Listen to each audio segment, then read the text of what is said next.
জাতীয় সংসদের treasury bench কার আসন হিসেবে নির্ধারিত? স্পিকারের আসন, হুইপের আসন, সরকারি দলের মন্ত্রীর আসন নাকি বিরোধী দলের নেতার আসন? সঠিক উত্তর, সরকারি দলের মন্ত্রী আসনকে ট্রেজারি বেঞ্চ বলা হয়। কিন্তু ট্রেজারি বেঞ্চটা কি? সংসদ কক্ষের সামনের দিকে আসনগুলোকে বলা হয় ট্রেজারি বেঞ্চ।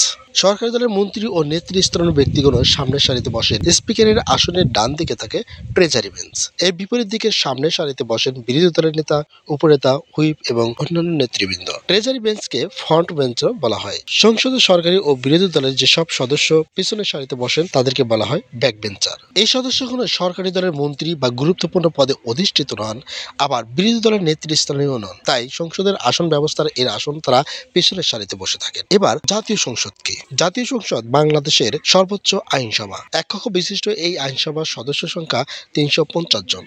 প্রতি নির্বাচনী এলাকা থেকে সরাসরি ভোটে নির্বাচিত ৩০০ সদস্য সমন্বয়ে জাতীয় সংসদ গঠিত হয়। অবশিষ্ট ৫০টি আসন নারীদের জন্য সংরক্ষিত।